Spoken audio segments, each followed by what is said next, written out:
laawol kisal ko laawol peewal e ɓantal. أعوذ بالله من الشيطان الرجيم بسم الله الرحمن الرحيم رب اشرح لي صدري ويسر لي أمري واحلل عقدة من لساني يفقهوا قولي اللهم فقهنا في الدين وعلمنا تعبير القرآن الكريم وزدنا علما وعملا نافعا.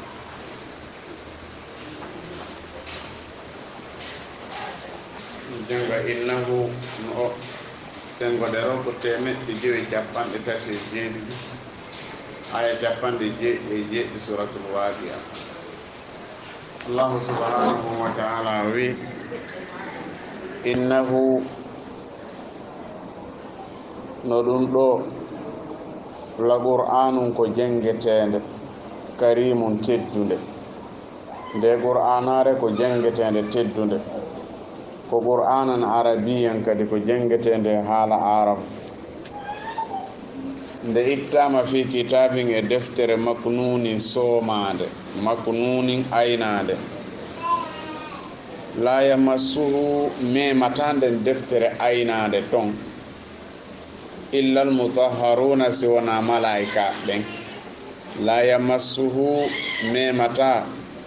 fi kitabin maknunin on illa almutahharuna siwana malaika. Mutahharun yimɓe laɓɓinaɓɓen ko malaika. Ɗum ɗo na neɗɗanke wona haalede fiimu ko malaika. Enen ko mutatahhirun, enen en laɓɓintinoto. Malaika noon ko laaɓo ɗum taga koye annora woni ko taga. Tafsiruji ɗen fof hino fotti wona neɗɗanke wona haalede ɗo. Si wiyama la yamassu illa almutahharun yani firongon ɗo ko malaika wona e haalede fiimu. Yani la yamassuhu inda Allahi mematande ka Allah illa almutahharun, ma ka lahira ko mutahharun. Ka aduna ɗo ɓurɓe soɓude ɓen, ɓurɓe jiiɓade ɓen fof no wawi nde memude ta wona e fus. Ɓay majusa ɓen hino memade ɓen ko najis, naafiqi ɓen kadi fontayde janga ala ko soɓi ɓuri ɓen ɗon. Ɗum ɗo fof tigi tigi on ko holli illa almutahharun ko malaika. Andi bus ko aya ɗo dallinorta wondema tigi tigi on haray tigi tigi on mo fiilike memata qur'an, yani o jangata. Kono dalil selluɗo holluɗo o jangata woni heɓaki, par ce que wona ɗum wona e wolede ɗo. Min jangino inna allaha yuhibbu tawabina wa yuhibbu almutatahhirina. Mutatahhirina ɗum ko enen en laɓɓintinoto. Si tawi noon wallinama ka balance fiiliɗo on e naafigijo on kommo ɓuuri laaɓude. Andi ko fiiliɗo on ɓuuri laaɓude par rapport naafigijo on. O wi ɗo wona enen wona e haalede ko laysa antum ashabu zunubi, wona enen ko wona e haalede ɗo tigi tigi on ko malaika woni wona e haalede ɗo ko ɓuuri raɓɓuɗude kon. Tanzilum nde qur'anare ko tippinde min rabbil alamin, immorde ka jeyɗo windere nde, immorde ka jeyɗo windere nde, ka taguɗo windere nde. Afa bi hasal hadis, e ko nde yewtere ɗo, e ko nde alqur'anare antum onon mudhinuna yeddoton. Mudhinun ko yeddugol firti, kono sa ndaari adduhun qur'ana ko woni haalude ko mbujan, koko wujete. Adduhun wujagol, enen anduɓe pulal ɓe moƴƴa so ɓe wi on ko wujotoɗo golle, yani o gollata no haniri noon, ko foofuɗo. Joni so ɓe wi onon ko nde deftere wujotoɗon, sa yahi ka luha ko ɗum tawayta mudhin. adduhun waddu lawtude hinu fa yude hinun. Andi ɗon ɗatanaɓe ɓe ɗatane, ko ɗum ɓe yeli. En jangino kadi ka suratu arrahman ko wardatan ka dihan. Dihan ko piindi, wa piindi ɗatude ka ɗatugol. Ɗo kadi mude hinun e wawi firude yeddo ton, alhamdulillah, e wawi firude yeddugol. Kono ɗo ko wujagol, angal jogitorgol soobe, ko ɗum wona e haalede ɗo. ɓe gandi nafigi ɓe wi wo qur'an ko seytanuji ɗin woni jippinde ɗum e nulaɗo allah wi no ko tanzilu min rabbil alamin afa bi hasal hadis antum mudihinun ko nde deftere yeddoton en jangino e suratowol go kadi allah wi ma tanazzalat bihi shayatin wa ma yanbaghi lahum wa ma yastati'una innahum ani sam'i lama'zulun suratu shara allah wi seytanuji ɗin wawa tippinde alqur'an hana naaɗi kadi ɗi wawa kadi warin si qur'ana no cippinede haray lama'zuluna ko ɗi woɗɗintinaɗi few ko ɗum si allah wi ɗo wiɓe ko seytane cippinta nde on ɗum noon ko sama kala ɓe woni wa taj'aluna allah wi onon hiɗon waɗa rizqakum arsikaji mon ɗin annakum no onon tukadhibuna hiɗon fennira ɗin allahu subhanahu wa ta'ala ɓe wi hiɗon waɗa arsikaji mon ɗin hiɗon fennira ɗi ɓay ɓe landike ko nde deftere ɗo onon woni ko fennoton hiɗon waɗa arsikaji mon ɗin kadi fenade yani si ndiyan ɗam saaƴi ko yimɓe ɗiɗo woodi no nulaɗo wiiri noon wiiɗo mutirna bi rahmatillah en heɓiri ndiyan sabu yurmede allah ko on ɗon woni mu'minum billahi wa kafirun bil kawakib ɓe wiyay ɓe a mutirna bi sababi maɗum bil kawakibi ko sabu hoodere kaarire ari ko ɗum waɗi ndiyan ɗan ari on ɗon ko on ɗon woni ko mu'minum bil kawakibi kafirun billah ko on ɗon woni yedduɗo allahu subhanahu wa ta'ala wiigol ko ɓay tun hunde kaari waɗi ko ɗum waɗi haa mi heɓi hunde kaari ko ɗum allah woni haalde ɗo wa taj'aluna rizqakum hiɗon waɗa arsikaji ɗi allah arsiki on ɗin annakum tukazzibuna hiɗon fena e hoore ma jeego kaarijo ɗo wallilan ɗum ko hunde kaari waɗi haa mi heɓi hunde kaari allah wi si tawi e jaka hiɗon wawi waɗande hoore mo falawla hanino iza balagat si mayde nden yottike si wonkikin yottike alhulquma ka kono ndol ɗo ka dande ɗo wa antum onon hina isin on sa'i tanzuruna hara hiɗon ndaara ɗon ndaara maayo on en jangino leyto wa qila man raqin wa dhanna annahu lfiraq ko woneten binde maayo on ha anden tigi tigon o yahay ha anden o yahay hande kadi enen ala ko wawɗen sina landagol moccowo ma honto labtane woni ma ila masha allah allah wi si tawi mayde nde wonkikin hewti ka dande ka yaltugol onon fewde on sahi ɗon ndaara maayowo on ala ko wawɗon wa nahanu ko délégation amen malaika on ko jama malaika ɓe men naɓi ɗon ɓe menen agarabu ilayhi ɓuri ɓattade maayowo on min kum edi onon wonɓe ɓoosude maayowo on allah wi meɗen ɓattimo ɓuri on ka suratul majid o wino wa nahanu agarabu ilayhi min hablil waridi meɗen ɓatti neɗɗanke ɓuri ɗaɗɗol makko daade ngol andi ɗum ɗo arayna ɓattagol koye nder ton ara on tigi woni holli allah kañum ala ko anda ala ka gandal makko hewta ala ka bawgal makko hewta walakin ko woni laatube siruna on yiyata malaika ɓen ko onon malaika ɓen jooɗodi ɗon andi malaika kañum hawano neɗɗanke jogagol tewu ko goɗɗo andira hino ɗo no waywa mboɗo no andirɗa mboɗo ma on sen woni ɗo en temedere hara mboɗoji temedere no ɗo ɗum ampesataɗi waɗugol hay fus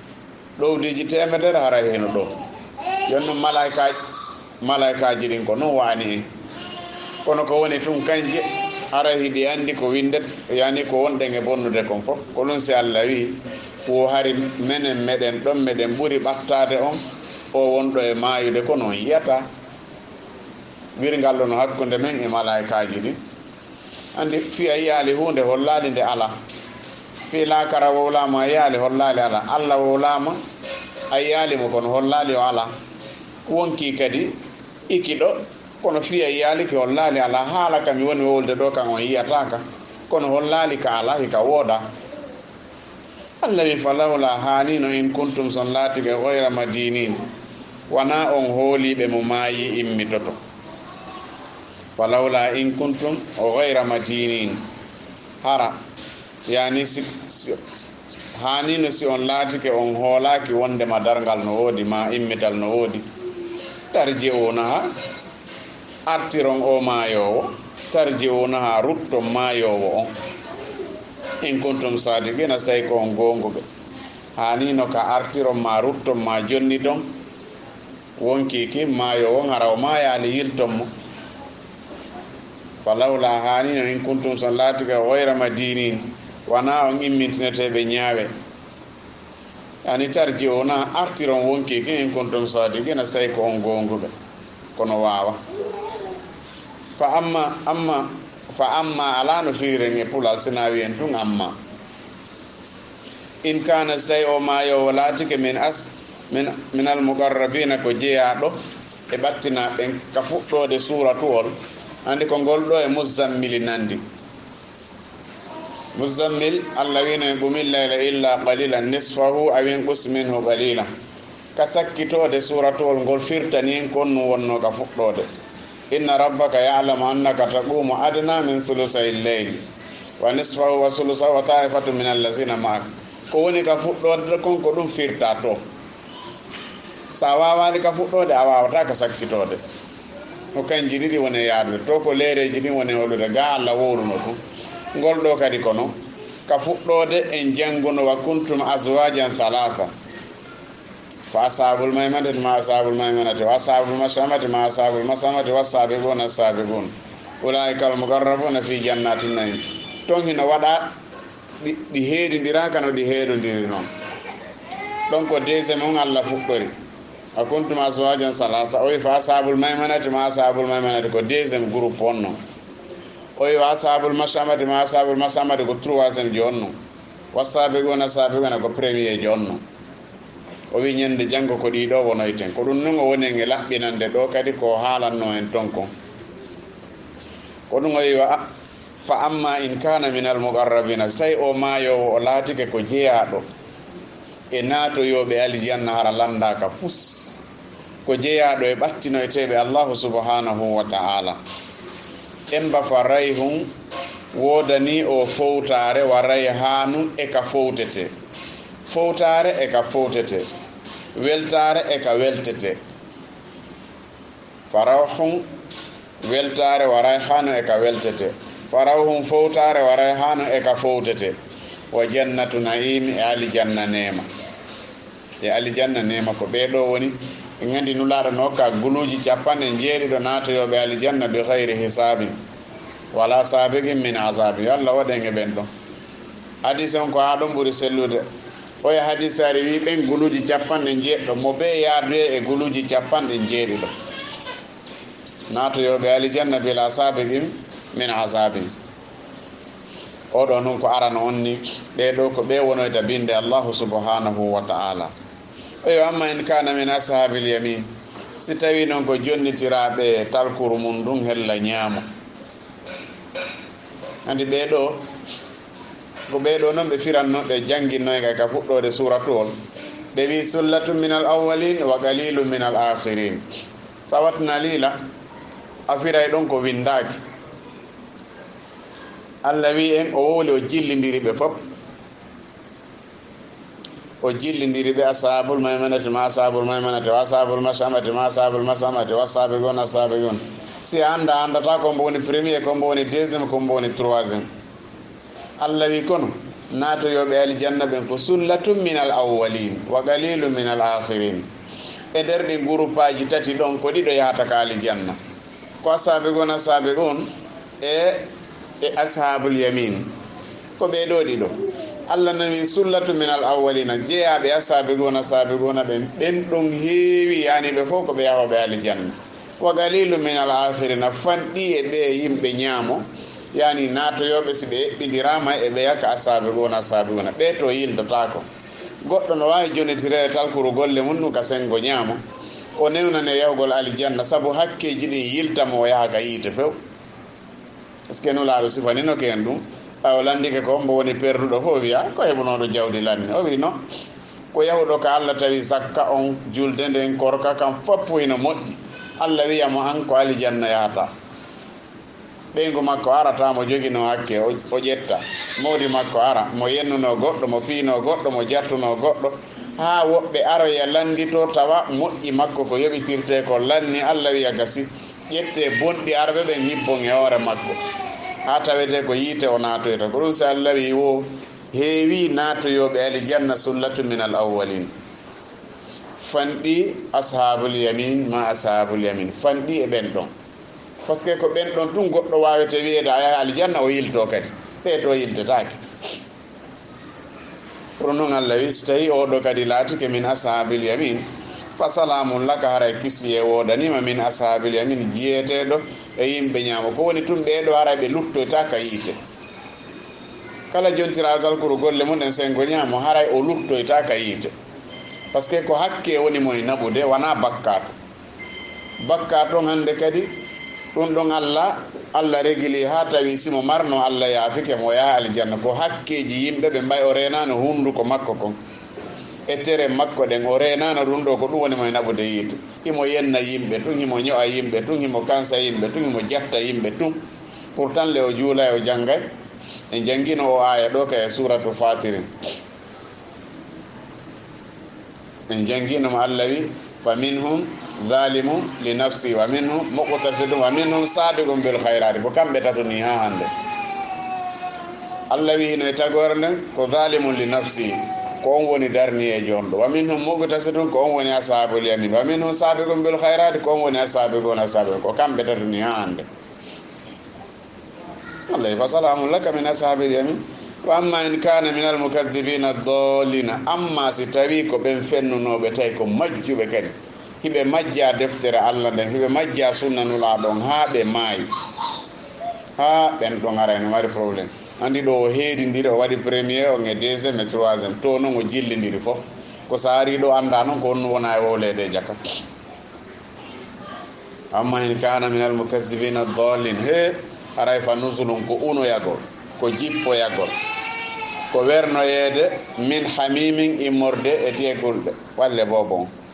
min hamimin immorde e lette sattuɗe e diyegulɗe hamim ko ndiyam wulɗam Allah wi wona ɗum ɗon tun e jangguino fi ɗum ɗon kadi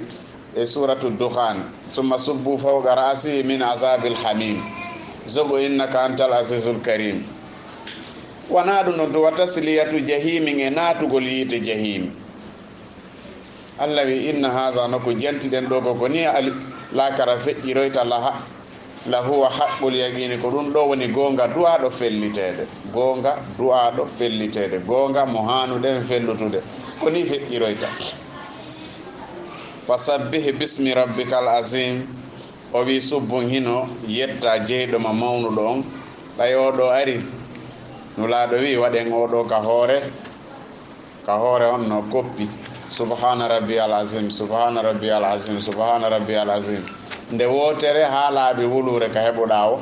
siko a julnowo tun ko ya hawri sabbi hisma rabbikal ala ɓay ari nulaɗo wi waɗen ɗum ɗo ka sujudu men subhana rabbiyal ala nde wotere ha wulure ka heɓuɗa o so tawi tun hiɗa julnude yimɓe ɓen ko ya hayfin yon noon fa sabbi bismi rabbikal azim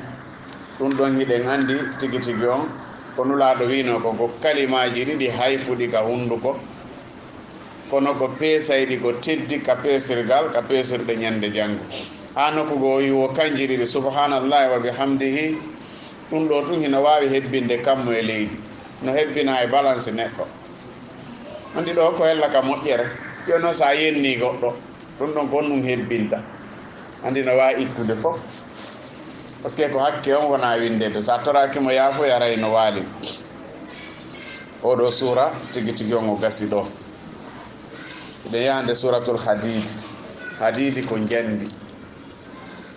jandi wiyete hadidi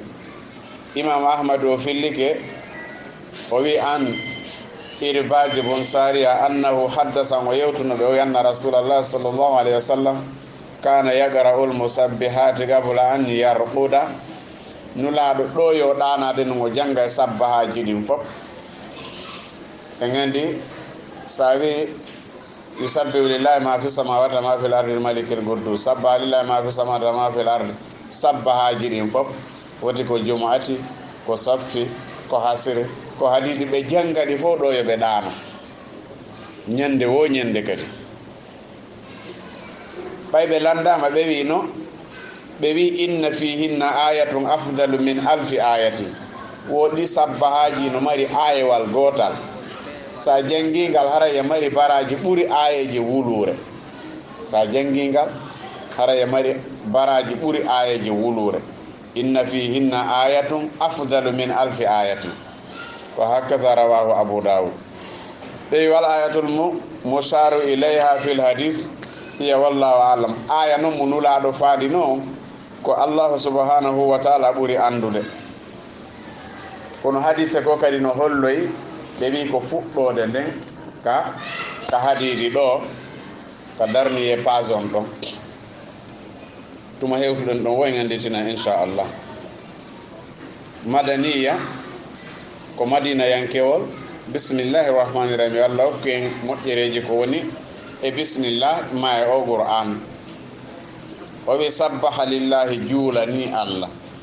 sa wi yusabbihu lillahi no juulande allah sa wi sabbih isma rabbika ala subbuhino inde jeyɗoma sabbaha subbuhinike sabbihi subbuhino yusabbihu hino subbuhinade sabbaha lillahi juulani allah toriki allah yaafuye ma fi samawati wal ardi kala ko woni ka kammule ko woni ka leydi wa huwa al aziz kanko woni tedduɗo al hakimi ñeeñuɗo lahu ko allah heerani mulku samawati laamu kammuli wal ardi e leydi ko allah laami kammu e leydi milkan wa abidan yuhyi wa yumitu allah hino wurna wa yumitu himo wara wa huwa ala kulli shay'in qadir allah kala hunde himo waawi allah kala hunde himo waawi himo gayna huwal awwalu ko allah woni arano laysa li awwaliyatihi ibtida'un alaka allah fuɗɗi ko kanko woni arano alaka o fuɗɗi wal akhiru ko allah woni sakkitiɗo laysa li akhiriyatihi intiha'un alaka sakkitode allah sakkiti allah ko haa ɗo wonata ma allah ko tel o ari par ce que ko kanko tagi fuɗɗode nden kanko tagi sakkitode alaka allah fuɗɗi alaka allah hatti kanko o tagaka andi ɓe wi noon ko senidiri en e allah en fof en andi ɗum ɗon noon ko ɗum waɗi ha tawi an naa allah ko ɗum yon noon a yejjiti ko ɗum waɗi an tawi naa allah allah kañum ko allah allah kanko o tagaka o yamiraka o haɗaka o landitoytaki kala marɗo ɗiɗo nayi ko allah an ko a tagaɗo noon no woodi ko yamiraɗa ya accu noon no woodi ko yamiraɗa ya waɗu no woodi ko haɗaɗa ya accu a landitoyde kadi ko ɗum ɗo senduma e allah allah kanko hay goto tagama hay goto yamirarimo yo waɗu goɗɗum yamirta kadi hay goto haɗalimo accu ɗum ɗo haɗoyta kadi o landitoytaki hay pussi kadi joni noon kanko ko ɗum ɗo waɗi tawi kanko ko allah joni noon an a wawa heɓude ɗiɗo hay gotum a wawa yaltude e muɗum joni noon ko kanko woni arano kanko woni sakkitiɗo wa zahiru ko allah woni feeñuɗo sa daari golleji allah ɗin a tawa allah no ɗo a tawa vraiment allah no yi o allah hino ɗo si a daari on bange ɗon kadi fi memugol ma yiwugol allah guite e guite a tawa wal batin allah ko suudi allah yiyortano kono sa daari golleji makko ɗi sa ari e suudu a tawi suudu ndun a yiyali hay goto kono a tawi ndu suudu no laaɓi pos ñiiri no defa joɗɗina ndiyan no joɗɗina binde ɗon tabal no laaɓi pos an tigui a felliti ara e golluɗo goɗɗo no nder ɗo o muutaki kadi le ɓay ɗum ɗo fof ko joni waɗa allah kadi sa daari golleji makko ni enen ɗo fof ɗum fof hino marsude olli allah no ɗo kono sa wi ko fi yiwugol ma tawa ɗum ɗon himo wirni kanko kadi o wi noon kanami la tudrike hol absar o wi guiɗe wawa yiide allah malaika ɓe hande ɓe yaali allah annaba ɓe hande yaali allah jinna yaali allah kala so tawi allah yiyoyte ko laakara mo yaali allah ka anna ɗo allah wallamo rewa allah so rewali allah koko ɓe wi noon e suratul onno mutafifina ko innahum yawmasin an rabbihim la mahjubun kala yedduɓe ɓe ñande janggo yiyegol allah ɗum ara ɓe woɗɗintina wa huwa bi kulli shay'in alim allah kala hunde mo andi ɓe wi wo ko o aya ɗo woni oɗo no ɓuuri ayeji wuluri hadisaji ɗin ko ɗo ɓuuri sappade wal awwal wal akhir wal zahir wal batin wa huwa bi kulli shay'in alim ɓe wi ko oɗo wona e haalede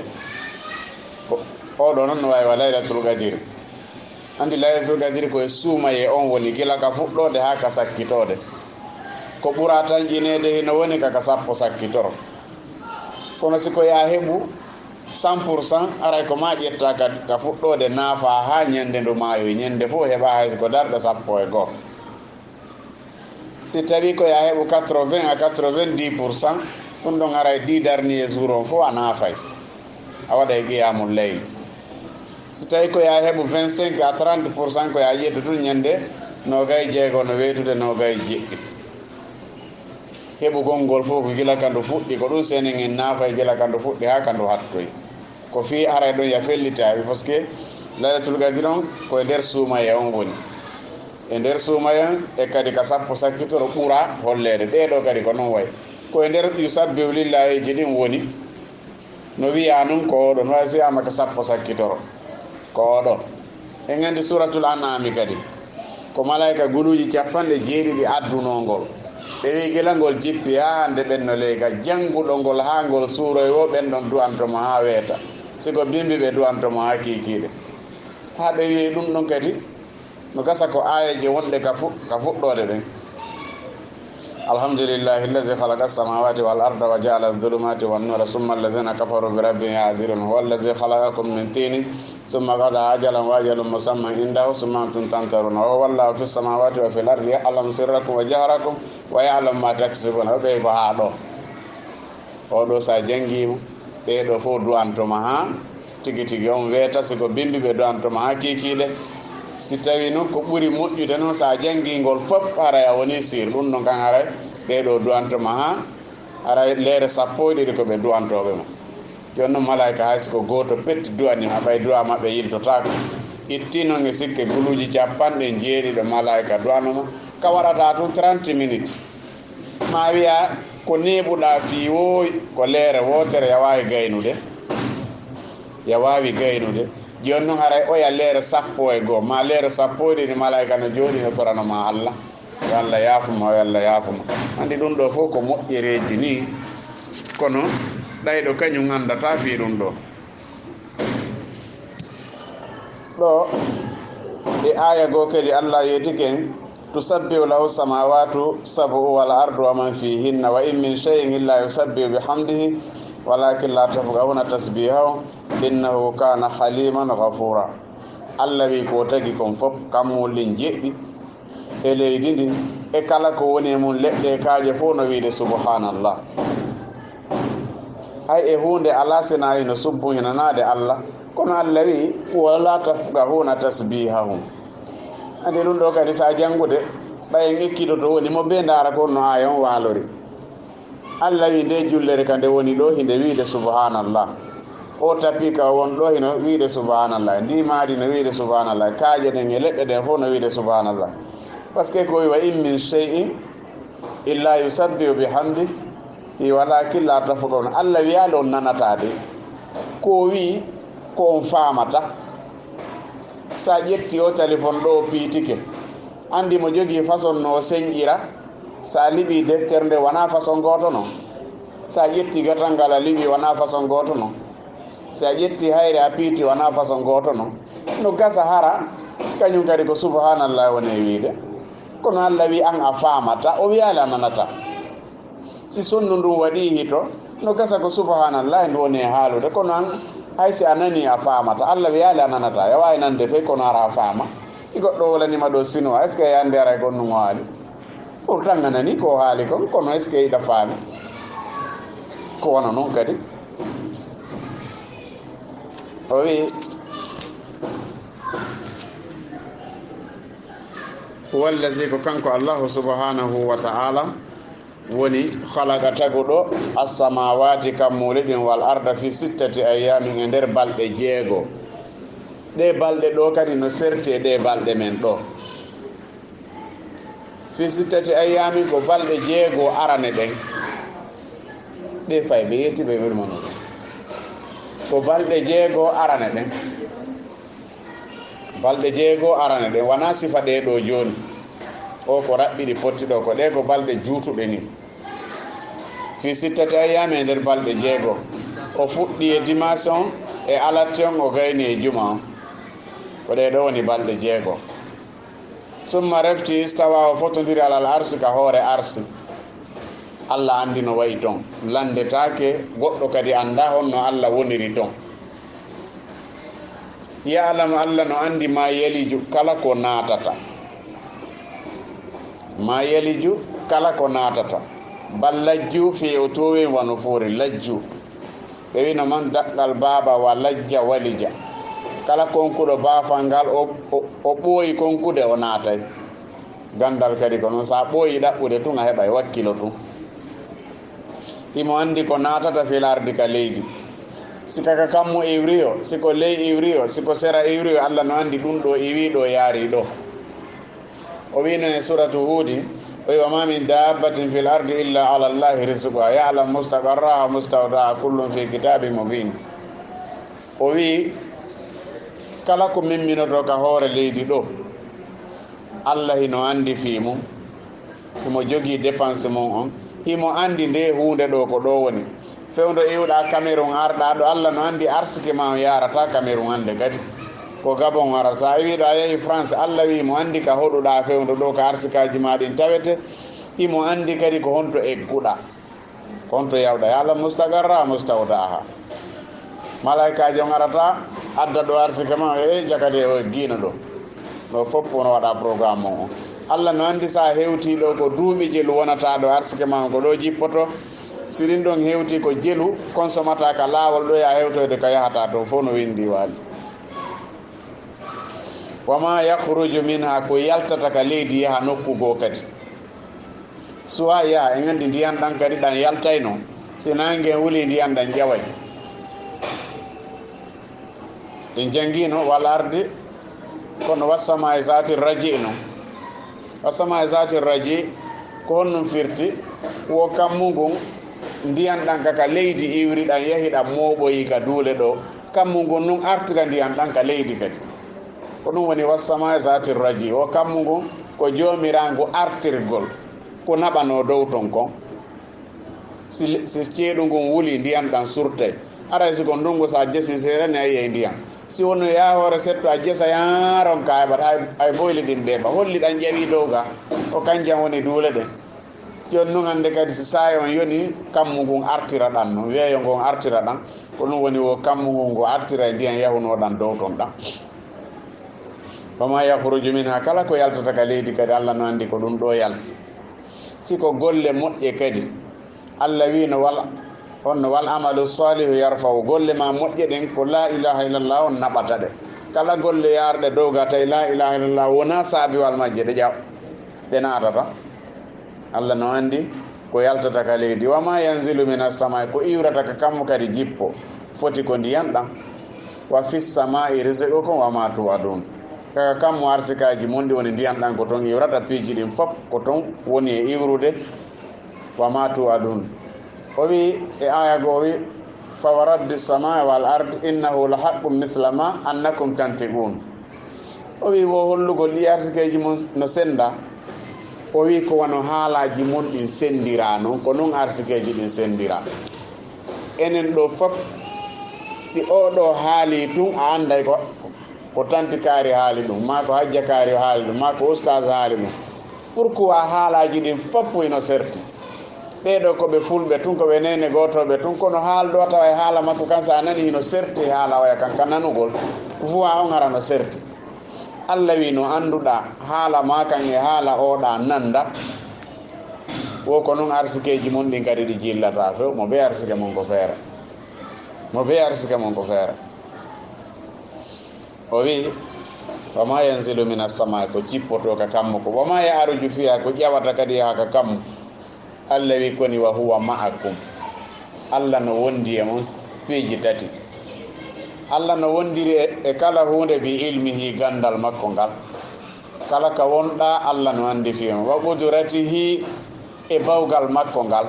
kala ka goɗɗo woni Allah no wawi lettudemo Allah no wawi wardemo Allah no wawi yurmindemo kala ka o woni lette Allah ɗen hewta e mo abi rahmatihi kadi yurmede Allah nden kala ka goɗɗo woni tawi yurmede Allah hewtara e halkike jiiɗo tati goɗɗo yaltata e majji few. O wino ko rahmati wasi'at kulla shay'in. O wi yurmede makko nden no yaaji ɓuri ko tagi kon fof. wa huwa ma'akum aynama kuntum. Allah no wondi e mum kala ka wonɗon. ɗum ɗo tun yonino ko goɗɗo waajitora. an tun ka suudu ma, an tun e téléphone ma o, an tun e kala ko wonɗa Allah wi koni ko enen wondi ɗon. ko wowluɗa ko miɗo jetti, ko siko ko moƴƴi no windi waali no filma kadi miɗo andi fimo. andi ko ɗum ɗo waɗi Allah Allah. anti ɗum ɗo a miijotota hakkille maɗen fuuyoya. yimɓe ko wiyen yimɓe wuurɓe ɓen na hay mayɓɓen goɗɗo anda ko milliard ji jeli ɓay ko wottagol winda. ndaara kulaji ɗin Allah no wondi e kularu ɓe, ñuuji ɗin Allah no wondi e ñuungiɓe, yimɓe ɓe malaikaji ɗin kommo ɓe Allah no wondi e mum bi ilmihi wa qudratihi wa bi rahmatihi. andi sa miijitike ɗum ɗo, si tawi on tigi janga wonne ha Allah no ɗuuɗinani o way Allah ko gooto pet. ko hayta nun anda ko onno gerta ɗum sa andi ara on foti nara an kadi a woni Allah ɗo a miijitoto ha accitama e golle makko ɗe. ɗum amara feere, ɗum ko kanko wi ko noon imo wawiri noon kadi amara feere. par ce que sa wi an ma anda no a ñanne si goɗɗo wima ñande min miyetoto ha mi anda ɗum ɗo ya wawa ta woni ñannejo laaɓuɗo fof. ara hande kadi a naati ko ɗum noon kanko kadi o wi mo wondi e mum kala ka wonɗon. wallahu bima ta'maluna basir. Allah kala ko golloton himo renti. andi gite Allah ɗen nanda gite goɗɗo. kala ko golluɗa Allah no renti. ko ñuuƴi ɗin gollata ka nder miiru ɗo e mo andi. ko on woni yaasi ɗo e mo andi. ko on woni goya sengoto e mo andi. ko on woni ley e mo andi. ko on woni dow e mo andi. ngal gandal ɗo ɗum ɗo nanda e gandal neɗɗanke. ko ɗum o wi on hokkaka e gandal si wona seeɗa ni. o wi gandal ko gokkunni marɗon. ayi goɗɗo no maneɗo e on no mari gandal. ara koko yimɓe ɓen windi hunji windi kanko ko ɗum woni deɓuriyade janga ɓen no mari gandal. ta ko goɗɗo windi ɗum ɗum kañum darale ay nokku e on no mari gandal. ara koko yimɓe windi a waɗi kadi ha simple. ta ko ɗum woni deɓuriyade yimɓe no jooɗi ara no manamo ɗo. ama utitu min al ilmi illa qalila. o wi lahu mulku samawati wal ardi. ko Allah jogui laamu kammuliɗi e leydi ndi ko kanko laami fof. wa ila llahi turja'ul umuru. kaka Allah fiyakuji ɗin fof nattete. nattugol fiyakuji ɗin ko Allahu subhanahu wa ta'ala. andi ɗum ɗo na rondagol bagage yaraka Allah na ɗum Allah wonma e haalande. si wiyama goɗɗo no jangi Allah wi ko Allah ɓuuri kaka makko ruttata. Allah ɓuuri he ono mari jawdi ko ka Allah ɓuuri. Allah ɓuri jogade. he ono laba ko Allah ɓuri labede. he ono dansere ni ko Allah ɓuri wonde dansere. ko piiji ɗin fof kala ko wiyete goɗɗo no heɓa goɗɗo no mari ko Allah ɓuri kaka makko ruttete. wa ila llahi turja'ul umur. o wi yuliju leyla fi nahar. Allah no uyta e jemma on seeɗa o watta e ñalorma o ñalorma o ɓura juutude. ono ka portoɓe ŋaye nangue nguen no woni ha 22 heures tawa ngue mutali. ara ɗum kadi ko ɓuuri hewde ko fof koye suuma e ɗum hawrata. e kadi hara si nangue muti e 22 heures ɗe huntike ɗon ɗo yo wiyede kadi 5 heures tawa nangue fuɗi. naawigol awa kadi ngue wonoye ha 10 heures ñalorma. ata wonde nangue nguen no ƴetta no leere 16 jemma on ƴetta leere jarati to. Allah wi ko kanko uydata e jemma o seeɗa o watta e ñalorma ñalorma o ɓuura juutude. wa yuli junnahara o taƴa kadi e ñalorma on seeɗa o naadamo fillayli e jemma on jemma o ɓuura juutude. no woodi ka jemma ala ara ko ñalorma tu. ara ko ñalorma tu nangue mutata ko Allah wino ko lam najal lahum min duniha sitran. ɓen ɗon ko noon min waɗiri hay fussi wirnataɓe nangue ñande o ñande nangue no woodi. e nangue kadi sifa ɗum ɗo ko ɓuuri hulɓinade ko rondi mujisa on. ndaron ɗo si tawi hewti ka nangue muta mano joni goɗɗo yalta ɗo joni ndara ma habbo ha wona 18h30 ma 18h tum ara e nangue ngue wojji coyi ngue wawi wa lewru noon sa noddi fewndo ɗon hara ko États-Unis nge rentuɗa ɗon wawi wa lewru ton haray nge warde yimɓe lakkere on sa hara ton kamɓe ko hella midi ma 11h pile hinge wuli ton ha mapode war an yarentigue ɗo hinge wawi wa lewru no ɓunni lon ko jangol on ma e tampide tawa nge rentuɗa no ɓunni ɗo tawa tohi no wayi no wawi wasi ko yiite woni ɓe woni e ndade ton ta ton kamɓe ko 11h hinge jalbi ton sal andi ɗum ɗo kadi no hawni koy ɗo ko 18h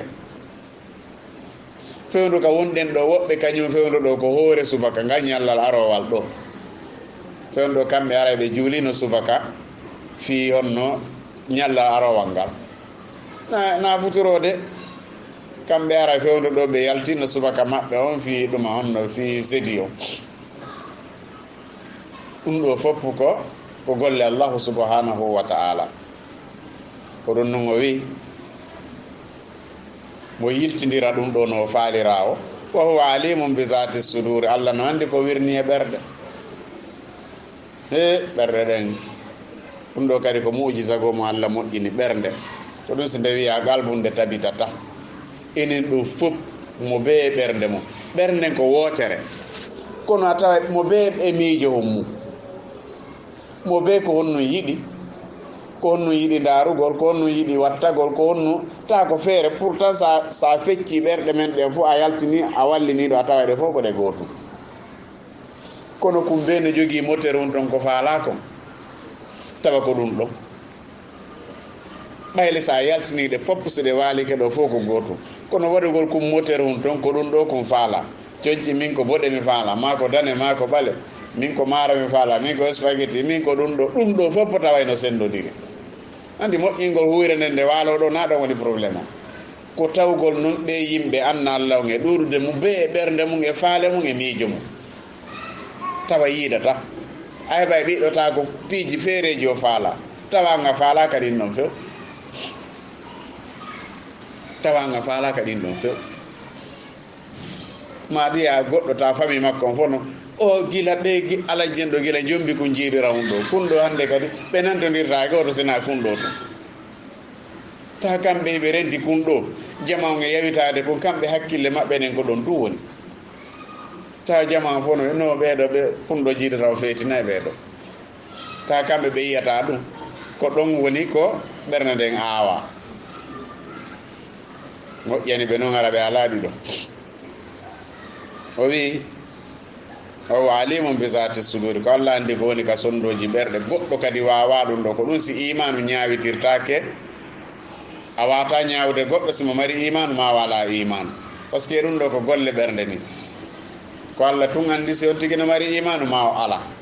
si allah wi ala kono an a wawa andude allah wi aminu billahi wa rasuli koni hoole allah e nulaɗo makko on tabite hoolagol allah e nulaɗo makko wa anfiqu okkitiron dépensé mimma jaalakum ɗen jawle ɗe allah waɗi on mustahlafina hiɗo ronidira fihi e jawle ɗen hiɗo lontodira allah wi dépensé ko komi jonni on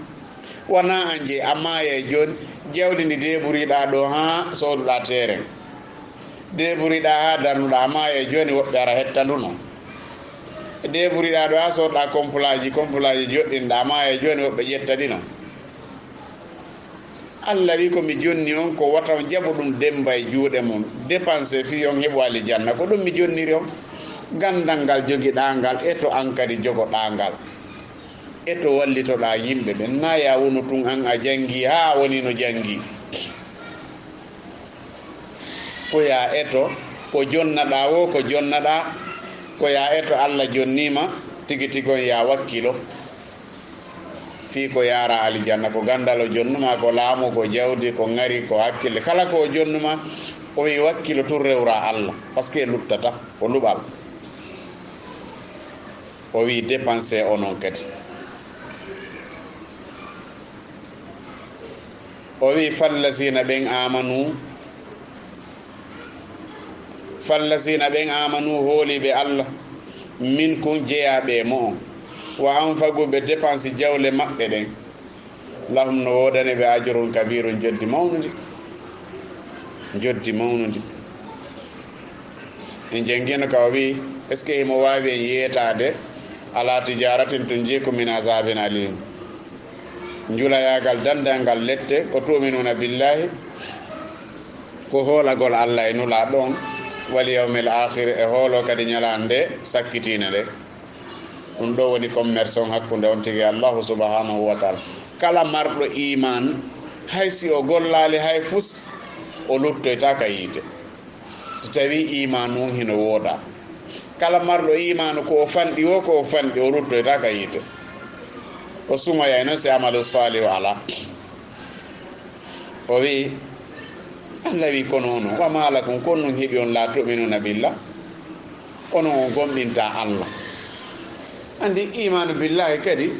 ko allah anduɗo ka imanu woni ko kanko woni en e haalande wo en hoolaki kon non heeɓi on la tuminuna billah war rasulu yad'ukum nulaɗon no noddude o ñande fof li tuminu bi rabbikum fi on waɗu golle hollayɗe hiɗon gomɗini allahu subhanahu wa taala janngugol no ɗo juulugol no ɗo okkugol no ɗo jikku moƴƴo no ɗo ɗiɗo piiji ɗo fof ko hollata imanu billah allah wi onon ko nun nangi on onon ko waaja ɗon ko fof ha hande hakkille mon ɗen jaɓali hoolagol allah nulaɗon noddaw ñande o fi on hoolo allah pourtant wa kadi akhasa misaka kon allah ƴettani noon ahadi in kuntum mu'minin so tawi kon gomɗinɓe o ƴettani noon ahadi a juulay a accitata juulugol a janggay a accitata janngugol a hooray a accitata hoorugol a heƴay ka dewgal ma a sertetake a moƴƴay jikku a bonata jikku a yarata beere a wujjata a jeenata a sirkata ɗiɗo fof a ƴettata noon ma ahadi ila ñande wiiɗa la ilaha illallah surutu la ilaha illallah hino waali premier ko al ilmu holli a janggay de si a wonay julɗo tun hooliɗo allah a janggay a heɓay al ilmul munafi lil jahal ɓay tun a hoolike la ilaha illallah ko forcé kadi a hooloto dargal no woodi allah no woodi nulaɗo ko gonga qur'ana ko gonga ɗum ɗo fof ko ɗum woni al yaqinul munafi lissak ɗen ɗon noon haaɗe jooɗoyi kanje jeetati on noon e surutu wanna muhammadan rasulullah siko gongayɗa mari imanu ɗe fof ɗe aray si ɗe arali tun haray moƴƴaade haray na a hooliɗo allah dina ma kam bonay o wi allah ƴetti noon ƴettani noon aadi ko onnuduwa ɗon wadde en kuntum muminin huwa allazi yunazzilu ala abdihi ko kanko woni jippinowo e hoore jiyaɓe makko ɓen aya hoore jiyaɗo makko on ayatin ayeje bayyinatin feeñuɗe ɗe wonɗen e janngude ɗo hannde fii honnu li yukhrijakum fi yo ittu on min azulumati immorde ni ɓe keefeeru ilan nuuri faade annora iman keefera yaagal nangala sujjangol sanamo on taho miijiti an ado a janngude ɗum ko honno jangirenoɗa hari o ɓurano no niɓɓitanma ka ari ɗum an anda e fusse ɗum sa nangino janngugol a tawayno ɗum no niɓɓiti ado a faaminede honno juulirte hari sa daari no juulirenoɗo allah waraya filmu no ɗum wallina wiyen no ari aden ko jofojo e jaka ndaareno mi juulirayno sa daari no ƴettiraynoɗa coñcima ɗinno honno tiggoraynoɗa honno haddoraynoɗa a wiyen no ari allah wallilami mayade par ce que ari aden ko jofo ko ɗum noon allah wi on ewide woɗe ayje kone arde ko ittugol on e sifa ɗin piiji bonɗi sa miijitike suwareji ko yahaynoɗa como camare ko waɗaynoɗa pono panare ko ɗum ittuma e ɗum si tawi allah wallima tawi na saabu a nawyi ara yetto allah si tawi ko saabu a nawyi a kaani joni ko ɗum accintimma ɓe ara sitta kontinɗa ko accintimma ɗum ko par ce que a jangi ha a faami allah ittima e ɗen niɓe ɗon o artirima e ndaygo e jaka ɗin ɗon piiji fof moƴƴano e jaka wanani koni ko ɗum allah wi ko kanko woni e jippinde ɗe ayeje e hoore nulaɗo on ma e hoore men ma hoore an o wonaɗo e janganede ayeje feeñuɗe fi ittugol ma e bandiyagal ko wonnuɗa addama e annora islam wa inna allaha bikum la raufur rahim allah pellitti allah wonande on ko yurmete ɗon yurmede nene yurme on yurmede baaba lara o fof rahimu Allah ko hinnoto ɗon yurminowo on Allah ko yurminay ɗum si wona ɗum Allah wiyana ɗum ko kulle ɗen kon on tagama ko ɗum ɗo duwa ɗon wadde faalangi o yo rew Allah faalangi o yo accuɗon Allah no wawno tagude en tun accitira noon ɓay kulle ɗen on bonani ha nde mbaɗo mbewa ko annabawa ni ay mi anda no ɗum wolirte ngeɗo narge ko annaba anda ko annabawe ma ko on ala kanji ko noon kala tagaɗo no andi kañum ko honno duwa wadde Allah wina aya goo kullun qad alima salatahu wa tasbihahu Allah wi ko taga ko fof ino andi ko honno juuliranta Allah an noon amoko bawanoma gertogal ngal no andi on no juulirta an anda mbewa mbar no andi no juulirte an anda par ce que Allah wi fof no andi no juulirante sina ene yimɓe jinno mbewa mbar no andi wagutu mum heewi mba juulay hayre nden no andi wagutu on heewi juulay leggal ngal hino andi ko Allah tagi kon fof hino andi o wi en kadi aya mo jannguɗen nane wa in min shay'in illa yusabbihu bihamdi rabbi fof hino subbo hinanade Allah no juurande an tawete a anda gertugal ma ngal no ɓurma jak o wi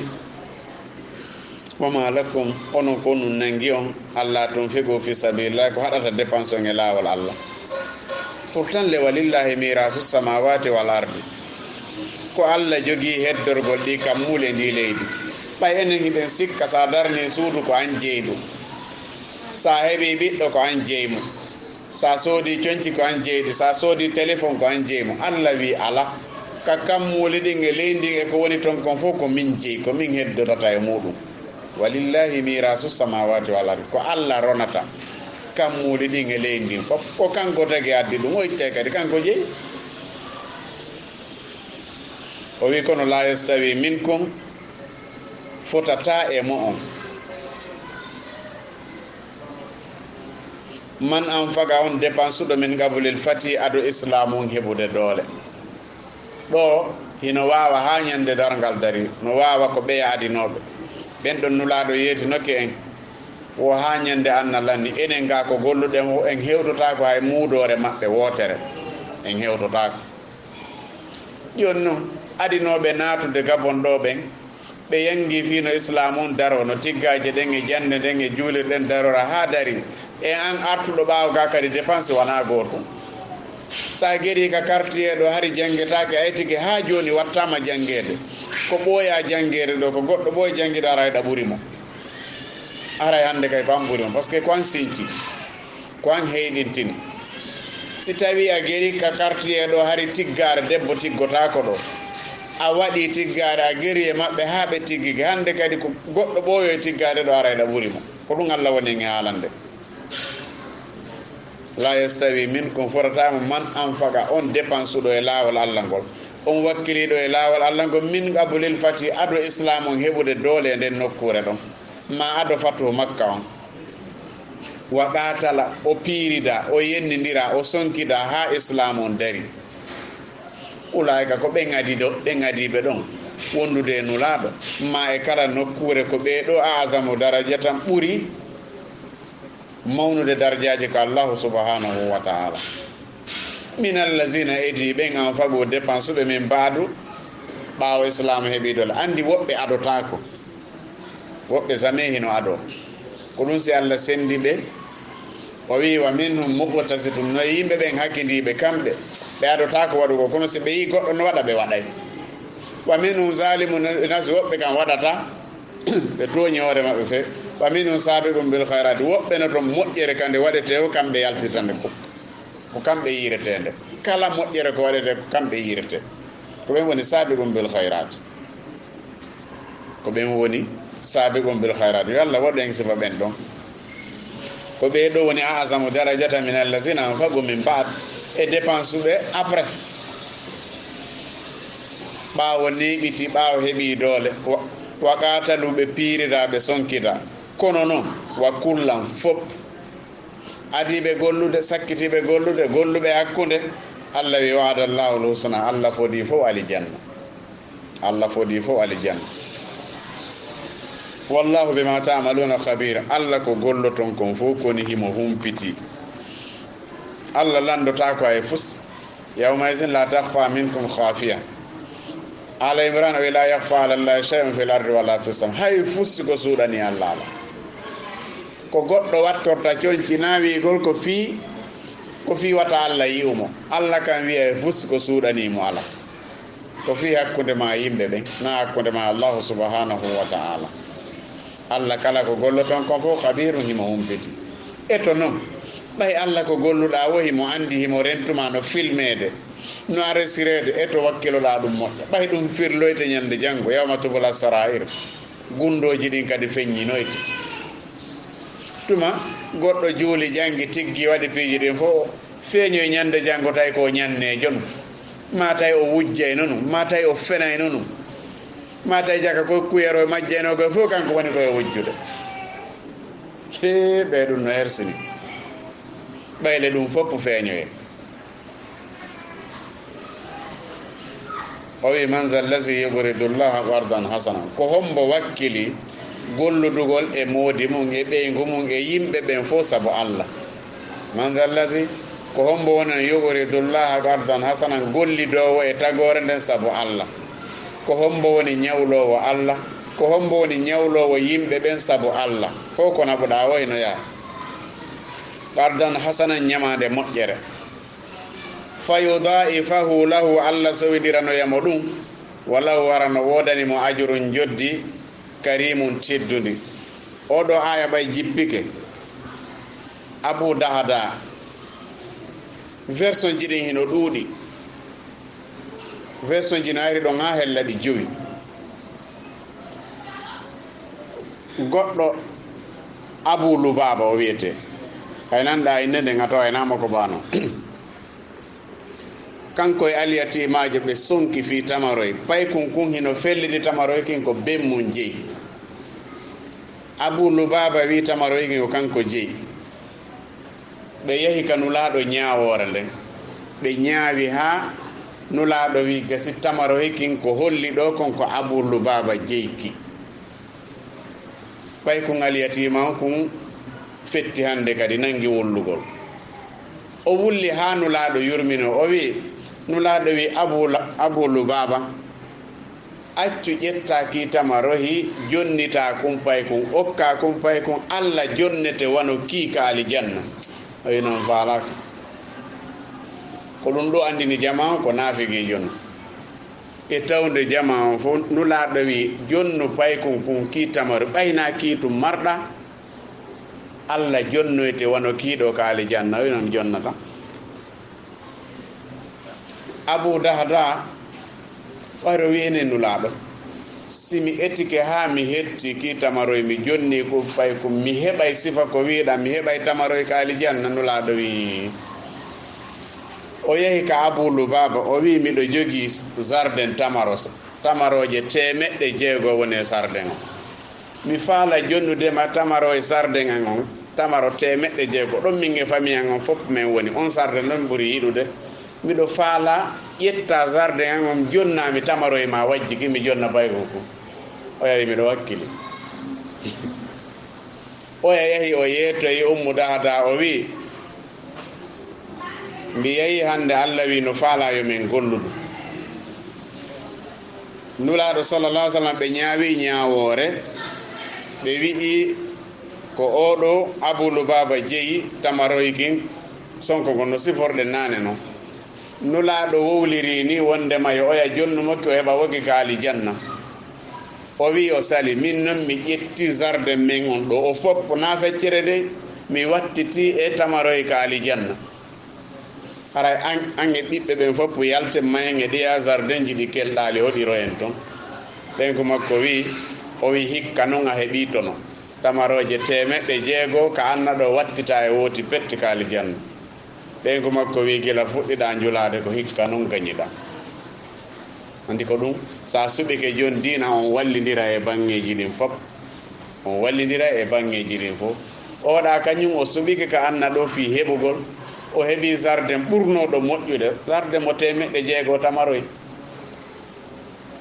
oya ƴettiki jonni pay kun oɗo Abu Dahda o ko ñande Uhudi wara ɓay o warama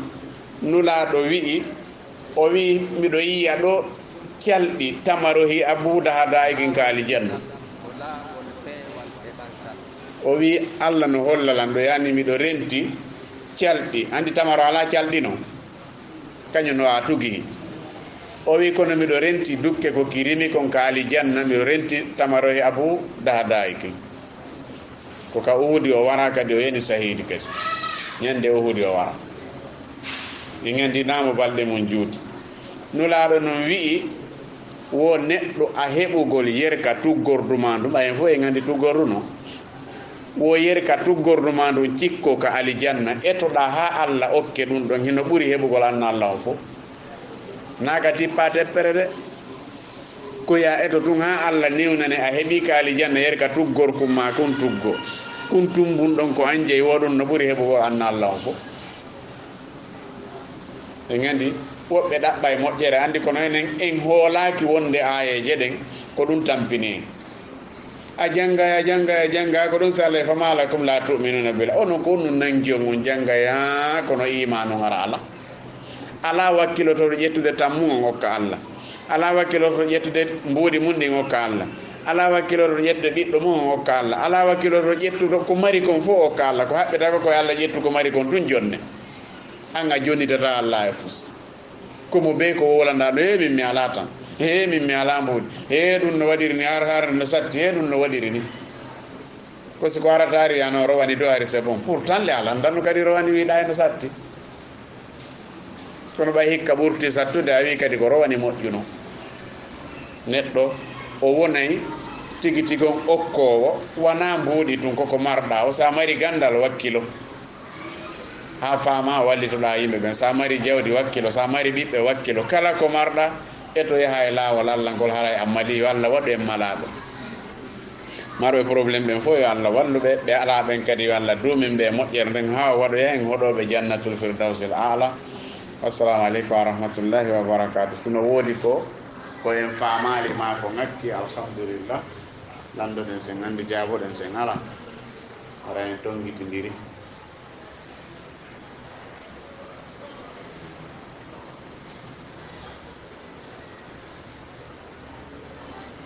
ala ko lande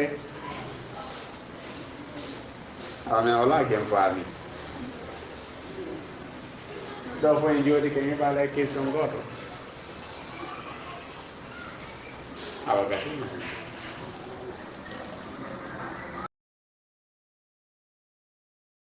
laawol kisal ko laawol peewal e ɓantal